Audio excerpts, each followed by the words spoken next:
कैसे हैं दोस्तों? भाई एग्जाम्स ओवर हो गए, रिजल्ट्स निकल के आ गए, स्ट्रीम्स आप लोगों ने सेलेक्ट कर ली, लेकिन अभी भी सेशन स्टार्ट होने वाले हैं। कई जगह सेशन स्टार्ट हो चुके हैं।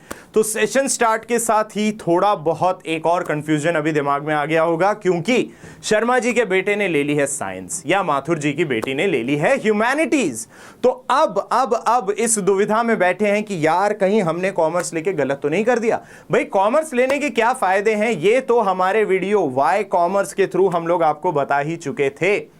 आज मैं आप लोगों के सामने खड़ा हूं आपकी सेकंड दुविधा भी मन से हटाने के लिए, क्योंकि अक्सर यह पूछा जाता है कि यार कॉमर्स ले लिया, आगे करोगे क्या, प्रोस्पेक्ट क्या है, क्या इसमें कोई उम्मीदें भी हैं?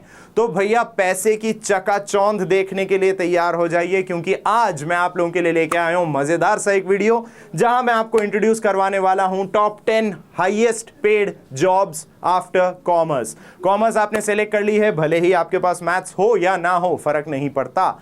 आज देखेंगे कि कौन सी जॉब्स हैं जहां पे बहुत सारा पैसा कमाने की उम्मीद है। और सिंपल सी बात है, कॉमर्स ली है तो मुद्दा कुल मिला के पैसे का ही तो है। हमें सिर्फ बात करनी है और हमें उम्मीद भी रखनी है कि बस पैसा ही पैसा होगा। तो सबसे पहले अगर मैं बात करूंगा, मैं आपको इंट्रोड्यूस कराना चाहूंगा हमारे यूजुअल सस्पेक्ट्स से। यूजुअल सस्पेक्ट्स बोले तो वो 3 करियर ऑप्शंस जो कॉमर्स सेलेक्ट करते ही आपके अड़ोसी पड़ोसी, वो 4 लोग जिनके बारे में हमेशा कहा जाता है कि 4 लोग सुनेंगे तो क्या कहेंगे, तो वही 4 लोग ये सुनने के बाद क्या कहते हैं? वो कहते हैं कि अच्छा कॉमर्स लिए सीए, सीएस या सीएमए ही करना होगा तुम्हें, है ना? तो हम बात करते हैं सबसे पहले अपने यूजुअल सस्पेक्ट्स की, that is CA, CS and CMA. तो हाँ भाई सही बात है, कॉमर्स में हाईएस्ट पेड जॉब्स की अगर बात करी जाए तो सबसे पहले यही 3 नाम आपके सामने निकल के आते हैं: chartered accountancy, company secretaryship and cost and management accountant. ये 3 ऑप्शंस हैं, प्रोस्पेक्ट्स हैं, मैं मना नहीं करूंगा, लेकिन भैया ये जो हैं ये थोड़े कड़े प्रोस्पेक्ट्स हैं। कड़े प्रोस्पेक्ट्स इन द सेंस पढ़ाई जम के करनी पड़ेगी भाई, खूब पढ़ाई करनी पड़ेगी, खूब मेहनत करनी पड़ेगी। पता है इसके बारे में एक बहुत ही इंटरेस्टिंग सा एनेक्डोट, एक बहुत ही इंटरेस्टिंग सी एक स्टोरी इसके बारे में मैं आप लोगों को बता सकता हूं। इंटरेस्टिंग स्टोरी ऐसी है कि हम सबके favourite cricketer mister Rahul Dravid, known as the wall, जी हां, the wall was once a commerce student. उन्होंने जब कॉमर्स ली और उसके साथ उन्होंने मैथ्स ऑप्ट करा तो वो बनना चाहते थे चार्टर्ड अकाउंटेंट। लेकिन ऐसा कहा जाता है, और ये बात उन्होंने खुद ने ही कही है, ऐसा कहा जाता है कि उनका क्रिकेट में भी इंटरेस्ट था और वो बनना चाह रहे थे चार्टर्ड अकाउंटेंट। अब क्रिकेट में लग रहा था कि यार मेहनत करनी पड़ती है, थोड़ा स्कोप कम होता है, कि लाखों की भीड़ है, करोड़ों की पॉपुलेशन है, उसमें एक टैलेंटेड क्रिकेटर के रूप में निखर के आना शायद थोड़ा मुश्किल होगा। तो उन्होंने सोचा क्यों ना चार्टर्ड अकाउंटेंसी करी जाए। चार्टर्ड अकाउंटेंसी की जो पहली बार किताबें आई ना घर पे, और किताबें उन्होंने उठा के देखी, तो ऐसा कहा जाता है वहां से उन्होंने क्रिकेट में एफर्ट दुगना लगाना शुरू कर दिया, क्योंकि उन्हें लगा कि भाई करोड़ों की भीड़ में एक सक्सेसफुल क्रिकेटर बनना शायद थोड़ा ज्यादा आसान काम होगा as compare to becoming a chartered accountant. तो chartered accountant, yes it is a high paying job, but it is also difficult. तो पढ़ाई खूब करनी होगी, मेहनत खूब करनी होगी, लेकिन वही बात, अगर ठान लेंगे कि मुझे ये बनना है तो जरूर क्यों नहीं बन पाएंगे। चार्टर्ड अकाउंटेंट्स के बारे में और भी मजेदार चीजें बता सकता हूं मैं आपको। द फर्स्ट एग्जाम्पल जो अभी मैंने आपको बताया है वो है हमारे Rahul Dravid. Let us talk about one more example. वो कुछ ऐसा है, the famous actor Akshay Kumar. Akshay Kumar के बारे में आप ये जानते हैं कि उनकी लगातार सक्सेसफुल फिल्म्स आती रहती हैं। एक ही साल में 4-4, 5-5 100 करोड़ क्लब में ज्वाइन करने वाली फिल्म्स आ जाती हैं उनकी। उनसे भी एक बार पूछा गया था कि सर अपनी ये जो फाइनेंशियल सक्सेस है ना, इसका कुछ राज बताएंगे, मतलब कुछ तो कारण होगा इसका। उन्होंने पता है क्या बात कही? अक्षय कुमार सेड कि भाई मेरा सिंपल सा फंडा ये है कि अगर मेरा चार्टर्ड अकाउंटेंट खुश है ना, तो फिर मुझे भी खुश रहने की जरूरत अपने आप है। If my CA is happy, then I'm supposed to be happy. That is what he said. कि चार्टर्ड अकाउंटेंट अगर खुश है ना तो मैं फिर खुश रहूंगा, सिंपल सी बात। तो पैसा इतना कमा ले कि भैया आपका सीए भी खुश हो जाए। और सीए कब खुश होगा? जब उसने आपका अच्छे से टैक्स बचा लिया हो। और इस सब काम के लिए एक सीए को हाई फीस पे करी जाती है। That is why chartered accountancy is considered one of the top prospects. Commerce किया भैया, सीए तो कर ही लोगे और कर लो, बहुत अच्छी बात है। अच्छा, इसके साथ में अभी हमने बात कर ली, राहुल द्रविड़ की बात करी, सो क्रिकेट आपने देख लिया, हमने बॉलीवुड की बात कर ली, अक्षय कुमार से भी मैंने आपको बता दिया कि उनका भी एक सीए से जो कनेक्शन है वो मैंने आपको अभी समझाया। अब दो फील्ड हो गए, let us move to the field of politics में चलें जरा। तो हम बात करेंगे हमारे जो फॉर्मर फाइनेंस मिनिस्टर भी रहे हैं श्री अरुण जेटली जी की। अरुण जेटली जी ने ऐसा कहा था कि एक सीए को पास करना बहुत मुश्किल होता है और एक वकील को फेल करना बहुत मुश्किल होता है। तो यहीं से आप समझ सकते हैं कि चार्टर्ड अकाउंटेंसी का जो हमारा कोर्स है उसकी सिग्निफिकेंस, उसकी इंपॉर्टेंस क्या है। अब किसी कोर्स की अगर इंपॉर्टेंस होगी तो जाहिर सी बात है भैया, वो कोर्स क्लियर करके पैसे कमाने की तो कोई परेशानी होने ही नहीं वाली है। तो obviously it is one of the highest paid jobs. Then we move ahead with these two prospects, we have company secretary and CMA. तो यहां पे भी बात वही है, सिलेक्शन प्रोसीजर टफ है, अर्निंग बहुत अच्छी है, good earning, but selection procedure जो है ना वो थोड़ा सा टफ है। तो हम यहां यही लिखते हैं, good earning but tough selection. Okay, तो सर एक बात बताओ ना, कॉमर्स हमने सेलेक्ट करी है, सबने यही तो मजाक उड़ाया था, सदियों से यही बोलते आ रहे थे कि कॉमर्स लिए पढ़ाई तो करनी नहीं है। तो जब पढ़ाई करनी नहीं है तो आपने पहले 3 ऑप्शन वही क्यों उठा के रखे जहां आपको बहुत ज्यादा पढ़ाई करनी है? आप तो वही ऑप्शंस बता रहे हो हमें कि यार इसमें तो बहुत पढ़ाई करनी पड़ेगी। लेकिन मैं क्या कहूंगा, रुको जरा, सब्र करो। ये 3 ऑप्शंस इसीलिए बताए क्योंकि आप में से कुछ तो ऐसे होंगे ना जिन्हें पढ़ाई का भी थोड़ा सा चस्का होता है, तो उनको भी तो केटर करना जरूरी था। उन बच्चों को भी तो समझाना था कि भैया कॉमर्स में ऐसी भी जॉब्स हैं जहां पे खूब पढ़ाई करो तो खूब पैसे भी मिल जाएंगे। लेकिन अब मैं बात करता हूं बाकी मेजॉरिटी पॉपुलेशन की जो आज मेरे साथ जुड़ी है और जो सिर्फ ये पता करना चाहती है कि सर एक बात ऐसी भी तो बताओ ना कि पढ़ाई ज्यादा ना भी करें लेकिन पैसे आ जाएं। क्यों? शॉर्टकट का शौक तो तुम लोगों को सबको है ही, ऐसी बात थोड़ी है। तो भैया शॉर्टकट प्रेमियों, आप लोगों के लिए अब हमारा सेकंड सेगमेंट हम शुरू कर रहे हैं जहां पे मैं आप लोगों के लिए लेके आ रहा हूं और भी मजेदार जॉब्स। अगेन कंटिन्यूइंग डिस्कशन है हमारा top 10 highest paid jobs. 3 jobs आप अभी अभी देख चुके हैं, सीए, सीएस एंड सीएमए। लेकिन उसमें बात यह आई कि पढ़ाई बहुत करनी है। तो अब आपके लिए मैं लेके आया हूं क्या? आप सोच रहे होंगे कि सर टूर गाइड बना रहे हो क्या? मतलब टूर गाइड में भी इतना पैसा है?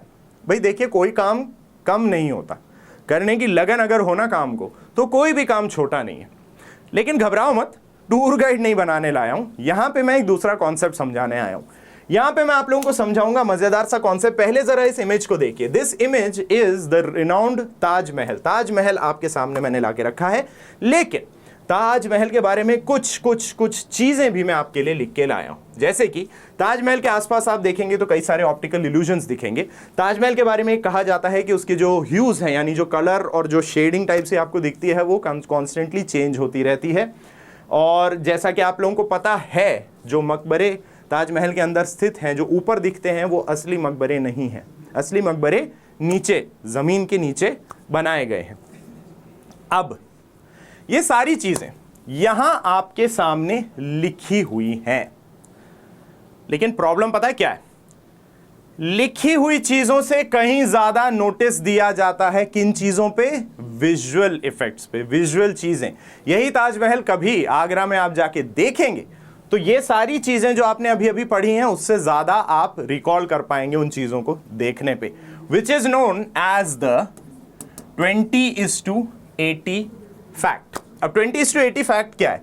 20:80 फैक्ट का मतलब यह है कि आप लोग अगर सेम चीज पढ़ेंगे या देखेंगे तो आप जो चीज देख रहे हैं वो ज्यादा याद रखेंगे। मतलब there are 80% chances of you remembering something that you see rather than what you read. Sir ये सारे, मतलब ये आप एक फैक्ट ऐसा क्यों लेके आ गए? मतलब फैक्ट्स वाली बात आप क्यों कर रहे हो? फैक्ट्स वाली बात मैं कर रहा हूं because this discussion relates to the second paying job जो हम कॉमर्स की बात करते हैं, जो कि है एक मार्केटिंग मैनेजर की। बिजनेस स्टडीज आप पढ़ेंगे, वहां में आप देखेंगे कि मार्केटिंग एक बिजनेस का कितना इंपॉर्टेंट एस्पेक्ट होता है। एक और मजेदार बात बताऊं आप लोगों को, there is one more interesting figure ये है कि अभी इतनी देर में जो कुछ आप लोगों ने देखा है ना, आप लोगों में से 58% लोग इस देखी हुई चीज को याद रखेंगे। कहने का मतलब, इस वीडियो में जो चीजें मैं बता रहा हूं या जो चीजें आप देख रहे हैं, आप में से 58% लोग उन चीजों को याद रखेंगे, लेकिन जो कुछ मैं अपने पीछे लिखता आ रहा हूं ना, उसमें से सिर्फ 15% आपको याद रहने वाला है। कहने का मतलब 58% of what you watch will be remembered by you. जो आप देख रहे हैं उसका 58% आप लोग याद रखते हैं। तो अब आप समझ सकते हैं कि एक मार्केटिंग मैनेजर की इंपॉर्टेंस क्यों है। क्योंकि कोई भी एड उठा लो, किसी भी प्रोडक्ट का कोई भी मजेदार सा एड उठा लो, आपको उस एड के विजुअल्स याद होंगे। वही एड अगर मैं आपको लिख के एक स्क्रीन प्ले के रूप में दूं, आप उसमें से शायद ही कुछ याद रख पाएंगे। ऐसा होता है आप लोगों के साथ जब आप अपना मनपसंद नॉवल पढ़ते हैं। नॉवल पढ़ते जा रहे हैं, लेकिन उसके साथ में अगर उसका विजुअलाइजेशन कर रहे हो तो आपको उस नॉवल की स्टोरी ज़्यादा अच्छे से पसंद आती है, ज़्यादा समय तक आपको याद भी रहती है। हैरी पॉटर, 7 किताबें, 8 पिक्चरें, ज़्यादा क्या देखा है? किताब पढ़ी थी या मूवी देखी थी? अगेन वही बात, 58% जो आपने देखा है वो आप याद करते हैं। तो मार्केटिंग मैनेजर भी एक बहुत इंटरेस्टिंग जॉब प्रोस्पेक्ट है for students who have selected commerce. चलो ठीक है सर, क्या इसके अलावा और कुछ भी होगा? बिल्कुल होगा, क्यों नहीं होगा। अब हम बात करेंगे एक कंपनी के बहुत ही सिग्निफिकेंट डिपार्टमेंट की। कौन है जी ये? HR manager. तो एचआर मैनेजर क्या करते हैं भाई एक कंपनी में? आप लोगों ने ढेरों वीडियोस देखे होंगे, ऑनलाइन वीडियोस देखे होंगे, स्टैंड अप कॉमेडी एक्ट्स देखे होंगे, जहां पे भर के एचआर मैनेजर्स का मजाक उड़ाया जाता है। क्या इतना आसान जॉब लगता है क्या आपको एचआर मैनेजर का? कि एचआर के बारे में पूछा जाता है, आपने सुने होंगे कई सारे जोक्स की एचआर के बारे में यही बात होती है, एचआर मैनेजर्स के बारे में यही बात होती है कि उनसे ही पूछ के देख लो कि भैया दिन भर काम क्या करते हो। बहुत इंपॉर्टेंट काम करते हैं भाई। ह्यूमन रिसोर्स मैनेज करना कोई छोटी चीज है क्या? एक पर्सन, एक ह्यूमन बीइंग के कितने इमोशंस हैं, कितना बड़ा इमोशनल स्पेक्ट्रम होता है एक ह्यूमन बीइंग का। एक सिंपल एम्प्लॉय जो होता है ऑर्गेनाइजेशन का, वो एक टाइम पे क्या फील कर रहा है, कल उसको क्या फील होने वाला है, ये सब कुछ अंदाजा भी नहीं लगाया जा सकता। And yet it is a job of an HR manager to speculate all these things और उन सब से डील करना। तो HR managers I think command a different category of respect. उनको तो एक अलग से रिस्पेक्ट दी जानी चाहिए कि भैया इतना कुछ मैनेज कर लेते हैं आप। You are managing the human resource, and human resource is the most important resource in an organisation. सबसे ज्यादा इंपॉर्टेंट रिसोर्स ऑर्गेनाइजेशन का तो ह्यूमन रिसोर्स ही होता है ना भाई। उसको मैनेज करना कोई छोटी चीज थोड़ी है। अब ह्यूमन रिसोर्स के बारे में अगर बात करी जाए, एचआर मैनेजर्स की अगर बात करी जाए, तो एचआर मैनेजर्स भी, हम खुद कुछ एचआर मैनेजर्स से मिले, उनसे बात करी, उन्होंने हमें इतने मजेदार फैक्ट्स बताए, जिसमें से एक फैक्ट मैं आप लोगों को बताता हूं। वो ऐसा कहते हैं कि सर ट्यूसडे है ना, Tuesdays are the most productive, मतलब ट्यूसडे सबसे ज्यादा प्रोडक्टिव दिन माना जाता है। ऐसा एक एनालिसिस के थ्रू, एक सर्वे के थ्रू उन्होंने बताया कि ट्यूसडेज को जो काम करने की एफिशिएंसी दिखती है ना, वो सबसे ज्यादा होती है। हमने उनसे पूछा कि यार ट्यूसडे को कैसे हो सकती है? ट्यूसडे तो हफ्ते का दूसरा दिन है, संडे की छुट्टी मनाई है, मंडे को ऑफिस आए, ट्यूसडे को दूसरे दिन ऑफिस आए।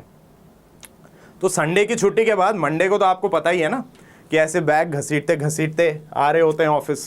जैसे आप लोग स्कूल जाते हो कि मंडे को सुबह स्कूल भेजें, तो यही हाल होता है ना कि अरे यार कल की छुट्टी, अब फिर से स्कूल। तो सेम चीज कंटिन्यू चलती है ऑर्गेनाइजेशन में भी। एम्प्लॉय भी मंडे ऑफिस में ऐसे ही घुस रहे होते हैं कि अरे यार क्या हो रहा है ये। लेकिन वो कह रहे हैं कि sir Tuesday is the most productive. तो हमने पूछा ऐसा कैसे हो सकता है, तो उन्होंने हमें कहा कि सर ऐसी बात है कि ट्यूसडे होते होते तक ना एम्प्लॉय अपनी किस्मत के आगे सरेंडर कर चुका होता है कि संडे सुबह मस्ती करी, संडे रात तक मस्ती करी, मंडे सुबह उठे तो पता था कि यार अब ऑफिस जाना है, तो अनमने ढंग से आ गए ऑफिस। लेकिन अब ट्यूसडे सुबह जब उठे तो पता ही है कि यार अब तो हफ्ता चालू हो गया और एक दिन गुजर चुका है, पता है कि करना तो है ही। तो फिर ट्यूसडे सुबह जब ऑफिस आते हैं तो थोड़े जोश के साथ आते हैं कि भाई ठीक है, और एक दिन निकल चुका है और दूसरा दिन चालू होने वाला है, तो ये हफ्ता भी फटाफट से कंप्लीट हो जाएगा। तो उस एक विगर के साथ, उस एक जोश के साथ एम्प्लॉय घुसते हैं ऑफिस में। तो उन्होंने हमें ऐसा बताया कि भाई Tuesday is one of the most productive days. दूसरा काम क्या होता है, आपको लगता है ना, जैसे एचआर के बारे में जैसा मैंने कहा, जोक्स क्या बोलते हैं कि भाई वो अंताक्षरी खिलवाते हैं, रंगोली बनाते हैं। तो आप समझिए ये जो एक्टिविटीज़ करवाई जा रही हैं, एक्स्ट्रा करिकुलर एक्टिविटीज़ बोल लीजिए या एक्स्ट्रा एक्टिविटीज़ कह दी जाए ऑफिस की, तो वो इसीलिए भी करी जा रही है ताकि एम्प्लॉयज़ का मोराल थोड़ा बूस्टेड रहे। क्योंकि जब एम्प्लॉयज़ का मोराल बूस्टेड होता है, तो ये आप सब बिजनेस स्टडीज़ में पढ़ेंगे भी, उससे प्रोडक्टिविटी बढ़ती है, उससे एफिशिएंसी बढ़ती है। तो आप समझ सकते हो how critical of a role the HR managers play in an organisation. तो भाई जो इतना क्रिटिकल रोल प्ले करें उनको अच्छी भली सैलरी भी तो मिलेगी। That is why it is also one of the highest paid jobs in commerce. उसके बाद बात करते हैं, इसके बाद हम बात करेंगे, because we have another highest paid job जिसमें हमारे आते हैं, you have the retail manager. Sir retail बोले तो सेल्स मैनेजर मान लो यार, एक तरह से वही माना जा सकता है आपका रिटेल मैनेजर, ठीक है। अब सर रिटेल मैनेजर के लिए कुछ स्पेशल डिग्रीज चाहिए होती हैं क्या? अगर सच सच बात बोलूं, नहीं। सेल्स फोर्स जो होती है आपकी, जो बेसिक सेल्स टीम होती है, उसके लिए कोई ऐसी स्पेशलाइज्ड रिक्वायरमेंट्स नहीं होती। आप सेल्स टीम में काम करते करते, प्रमोट होते होते भी रिटेल मैनेजर बन सकते हैं। तो इसीलिए ज़्यादा पढ़ाई नहीं भी हो तो भी ये काम हो सकता है। यहां पे चाहिए क्या? यहां पे चाहिए आपकी सेलेबिलिटी स्किल्स। कहने का मतलब आपकी एबिलिटी टू सेल एनीथिंग। समझ रहे हो? बोले तो रेगिस्तान में रहने वाले को भी रेत बेच के आ जाओ, ये अगर क्वालिटी आपके पास है तो भाई आपसे बेटर रिटेल मैनेजर या सेल्स मैनेजर हो ही नहीं सकता।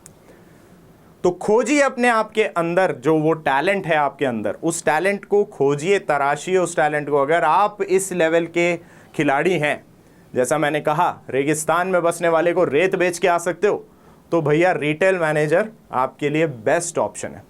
ओके, अच्छा, तो यहां तक अपन ने बात करी कि सर यहां आपने तीन चीजें बोली, मैनेजर मैनेजर मैनेजर। तो मैनेजर बनने के लिए हमें करना क्या होगा? मैनेजर बनने के लिए आपको करना होगा ये, if you would like to be a successful manager, तो ये कोर्स आपको परस्यू करना होता है।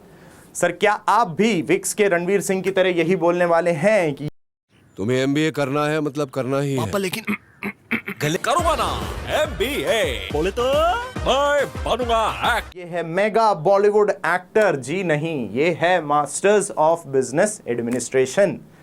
तो वो डिग्री, वो पोस्ट ग्रेजुएट डिग्री आपको लेनी होती है to pursue a successful career in being an HR manager और अ रिटेल मैनेजर और like we discussed a marketing manager. ठीक है जी, चलो, तो ये सब आपने बताया सर। अब इसके बाद क्या ऑप्शन होगा हमारे सामने?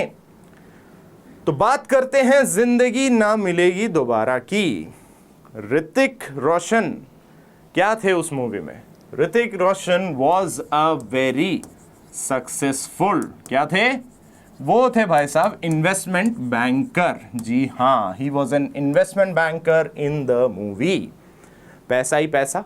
सर इन्वेस्टमेंट बैंकर करता क्या है? भाई इन्वेस्टमेंट बैंकर का काम होता है जो आपके कॉर्पोरेट्स हैं या जो HNIs बोला जाता है। HNI का मतलब क्या होता है? हाई नेट वर्थ इंडिविजुअल्स, यानी ऐसे बंदे जिनकी नेट वर्थ, जिनके पास असेट्स अथाह पड़ी हैं, खूब असेट्स हैं, पैसा ही पैसा है, समझ नहीं आ रहा उस पैसे का करें क्या। तो ऐसे लोगों के पैसे को ढंग की जगह इन्वेस्ट करना, कंपनीज को टाइम पे फाइनेंसेस अवेलेबल करवाना, ये काम होता है एक इन्वेस्टमेंट बैंकर का। और जैसा कि आप देख सकते हैं इंडियन मार्केट में फॉरेन इन्वेस्टमेंट बैंकर्स भी काफी सारे हैं, जैसे कि ABN AMRO, you have नोम्यूरा, the bank of New York melon, BNP पारिबास, city bank, डॉचे bank, HSBC, JP Morgan Chase, Goldman सैक्स, Morgan Stanley and बार्क्लेज। Along with competitors Indians भी कम नहीं है, हमारे पास भी अपने खुद के इन्वेस्टमेंट बैंक्स हैं बॉस। क्या क्या? Bajaj capital, Avendus, ICICI securities limited, Kotak Mahindra capital, SBI capital markets and yes bank. तो अपॉर्चुनिटीज की कमी नहीं है। बस बात क्या है? बात यह कि स्पेन जाके ला टोमारिना फेस्टिवल में पार्टिसिपेट करने का मौका मिल सकता है, इतना पैसा कमा सकते हो। हाँ, ये जरूर कहूंगा वहां जाके कटरीना मिले या ना मिले, अपना बेस्ट फ्रेंड अगर चलती गाड़ी में से मोबाइल बाहर फेंक देगा तो गुस्सा जरूर करोगे इस बात की पूरी गारंटी है। Because N investment banker is always on his phone. उसका काम ही यही है भाई, सिक्योरिटीज खरीदनी है, सिक्योरिटीज बेचनी है। He has to make sure कि क्लाइंट का पैसा कैसे 2 से 4 से 8 गुना करा जा सकता है। तो भाई एफर्ट तो बहुत लगेगा, लेकिन वही बात, दिमाग का खेल है, उसी हिसाब से पैसे भी हैं। चलिए, तो अब इन्वेस्टमेंट बैंकर की बात हमने कर ली है, अब इससे आगे चलते हैं हम, इन्वेस्टमेंट बैंकर से आगे बढ़ते हैं। तो अब मैं ऑप्शन लेके आया हूं मेरे उन प्यारे बच्चों के लिए जिन्हें मैथमेटिक्स के साथ थोड़ा सा लगाव है। खुद को नहीं है, मुझे पहले ही बता देता हूं, क्लियर कर देता हूं, इतना ज्यादा लगाव नहीं है मैथ्स का। लेकिन मेरे साथ अगर कोई बच्चे जुड़े हुए हैं जिन्हें मैथ्स का बहुत लगाव है, मैथ्स से बहुत लगाव है, कौन है ये लोग? कहां से आते हैं ये? तो उनके लिए हमारे पास है एक हमारा एक्चुअरियल साइंसेज यानी एक्चुअरीज की जॉब, और दूसरी क्या है जी? दूसरा है sir financial and tax advisor. ये 2 जॉब्स हम आपके लिए लेके आए। तो सर एक्चुअरियल साइंसेस का क्या मतलब हुआ? बेटा एक्चुअरियल साइंसेस का मतलब हुआ प्रिडिक्शन करना पड़ेगा। सर किस चीज का प्रिडिक्शन करना पड़ेगा? मृत्यु का। किसकी मृत्यु सर? अरे किसी की भी। भाई एक्चुअरीज का प्राइमरी जो फंक्शन होता है वो होता है इंश्योरेंस कंपनीज में। तो इंश्योरेंस कंपनीज में जब इंश्योरेंस कंपनीज अपनी पॉलिसीज डिफाइन कर रही होती हैं कि कौन सी पॉलिसी का कितना प्रीमियम और कितना पे आउट होना चाहिए, वो सारा काम करने में उनकी मदद करते हैं आपके एक्चुअरीज। इनका काम क्या होता है? इनका काम होता है फोरकास्ट करना कि भाई एक पर्सन है तो उससे अगर हम प्रीमियम ले रहे हैं, इतने साल तक प्रीमियम लेंगे और उनकी डेथ अगर इस एज में हो रही है तो उस अकॉर्डिंगली बाय आउट कितना होना चाहिए, पे आउट कितना होना चाहिए और प्रीमियम उनसे कितना चार्ज किया जाना चाहिए। All these calculations, again calculations है तो भाई मैथ्स पे बेस्ड होगा, सिंपल बात। तो मैथ्स यहां पे थोड़ी सी स्ट्रांग होना जरूरी है। तो आप में से जिन लोगों की मैथ्स स्ट्रांग है और जो इस तरह की फोरकास्टिंग के गेम में बहुत अच्छा काम कर सकते हैं, खेल सकते हैं, तो उनके लिए ऑप्शन है बीइंग अ एक्चुअरी। अच्छा सर, इसके अलावा इसके साथ में अगर मैथ्स में थोड़ा और आपको थोड़ा सा और लगाव है मैथ्स से, तो आपके पास ऑप्शन रहता है भैया फाइनेंशियल या टैक्स एडवाइजर बनने का। अब फाइनेंशियल अकाउंटेंट बोल लीजिए, फाइनेंशियल या टैक्स अकाउंटेंट बोल लीजिए, क्या कुछ भी लीजिए। तो अकाउंटेंट या फाइनेंशियल अकाउंटेंट या टैक्स अकाउंटेंट के बारे में कुछ मजेदार चीजें बताना चाहता हूं मैं आप लोगों को। सबसे पहली बात, क्या आप लोग जानते हैं कि जो इनकम टैक्स है ना, ये एक टेम्पररी मेजर के रूप में लाया गया था ब्रिटेन सरकार द्वारा फ्रांस से जब उनका युद्ध हुआ था। तो फ्रांस की गवर्नमेंट को, फ्रांस की जो पब्लिक थी उनको दबाने के लिए, ऑप्रेस करने के लिए एक टेम्पररी मेजर के रूप में ब्रिटेन ने income tax first time introduce करा था। मजेदार बात यह है कि जो चीज टेम्पररी होनी थी ना, आज भी चली आ रही है। वैसे ब्रिटेन वालों की खास आदत है ये, है ना, एक जगह पहुंच जाते हैं या कोई एक चीज ले आते हैं तो फिर उसी को पकड़ के बैठे रहते हैं भाई कि बस ये चलने दो ऐसे ही। तो वही चीज अब आज सारी दुनिया झेल भी रही है कि हाँ हर जगह इनकम टैक्स चल भी रहा है। दूसरी बात ये है कि कुछ सेलिब्रिटीज की अगर बात करी जाए तो मिक जैगर, रोलिंग स्टोन के बहुत ही फेमस सिंगर, वो खुद एक अकाउंटेंट हैं। इसी तरह केनी जी, वर्ल्ड रिनाउंड सैक्सोफोनिस्ट हैं, वो खुद एक सक्सेसफुल अकाउंटेंट रह चुके हैं। साथ ही साथ और भी मजेदार एक बात आप लोगों को मैं ये बताना चाहूंगा कि जो बबल गम है ना, बबल गम, इस बबल गम का इन्वेंशन भी असल में एक अकाउंटेंट ने ही करा था। भाई अकाउंटेंट्स की आदत होती है ना चीज को खींचते जाने की, कि साल के शुरू में टैक्सेशन या अकाउंटिंग की बात करना शुरू करेंगे, साल के एंड तक बात ही करते जाएंगे।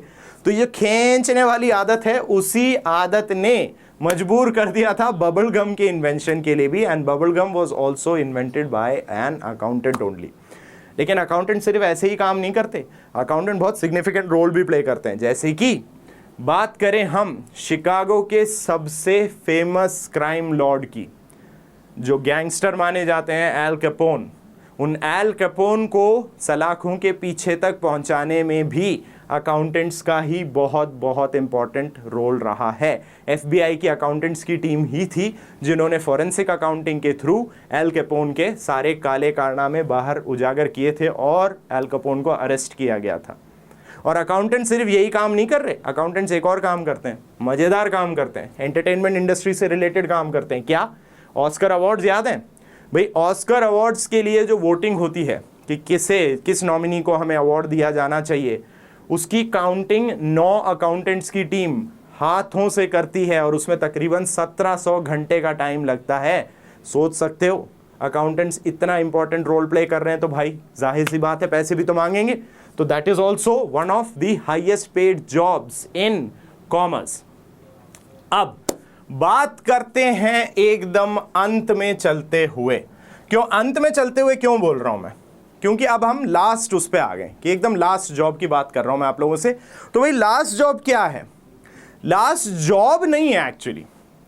अगर आप यहां तक मेरे साथ वीडियो में जुड़े हुए हैं और उसके बावजूद भी आपको अभी तक अपने इंटरेस्ट का जॉब नहीं मिला है, तो उसका मतलब क्या हुआ? उसका मतलब ये हुआ कि आपको पसंद नहीं है कि भैया कोई कुछ खड़े होके आपको बता रहा हो। और इसमें कोई बुराई नहीं है। इसमें बुराई क्यों नहीं है? क्योंकि इसका मतलब है आप हैं जी क्या, बधाई हो, आपने आइडेंटिफाई कर लिया है खुद को एज एन एंटरप्रेन्योर। जिसका मतलब क्या होता है? खुद का बिजनेस करूंगा सर, किसी की बात सुन के चलने की आदत नहीं है मुझे। अगर यही है आपका भी तरीका तो कोई दिक्कत नहीं है भाई। क्या पता अगला ग्रैंड बिजनेस आइडिया आप ही में से कोई ले आए, क्या पता अगला फेसबुक या इनफैक्ट पहला कुछ और आप ही लेके आ जाएं। और एंटरप्रेन्योर होने का सबसे बड़ा फायदा यही है, you don't have to answer to anyone. आपका अपना बिजनेस है, आपका अपना आइडिया है, उसे किस मुकाम तक ले जाना है इसकी आपके ऊपर पूरी तरह से छूट है। ये आप पे डिपेंड करता है कि आप इसे किस लेवल तक ले जाना चाहते हैं, कितना उसके लिए मेहनत करना चाहते हैं। भाई सीधी बात, अपना काम है, बहुत आगे तक ले जाना है तो बहुत मेहनत भी करनी होगी, बट हाँ उसके रिवॉर्ड्स मिलने की भी अलग से एक खुशी आप लोगों को होगी। तो उम्मीद करता हूं आज के वीडियो में जो डिस्कशन हमने करा है, इस डिस्कशन के बेसिस पे आप लोगों की शंकाएं थोड़ी तो दूर हुई होंगी और थोड़ा सा दिल को ऑल इज वेल बोलने का मौका मिला होगा कि यार कोई नहीं, इतनी जॉब्स तो सर ने बता ही दी हैं, कुछ के लिए कुछ स्पेसिफिक अलग तरीके से पढ़ना पड़ेगा, कुछ के लिए पढ़ाई ना भी हो तो भी चल जाएगा, है ना। तो अब आप लोगों के करियर के रास्ते थोड़े से और आसान हो गए हैं। बस आप लोगों को ये पता है कि there are very many jobs, high paying jobs in commerce. तो अगली बार अगर शर्मा जी के बेटे या माथुर जी की बेटी के बारे में कोई कंपैरिजन कहा जाए तो उनको एक बार ये लिस्ट भी बता देना कि भैया हमारे पास भी कुछ ऐसी जॉब्स हैं जो सिर्फ हम ही कर सकते हैं और कोई नहीं कर पाएगा, और हमसे बेहतर कोई नहीं कर पाएगा, इसकी गारंटी तो हम दे ही सकते हैं। चलिए, तो आज के इस डिस्कशन को यहीं रोकता हूं। उम्मीद करता हूं आप लोगों को आज का ये मजेदार डिस्कशन बहुत ही पसंद आया होगा। मिलेंगे आप लोगों से बहुत ही जल्द और भी इसी तरीके वीडियोस लेके। तब तक के लिए ध्यान रखिए अपना। This is me signing off.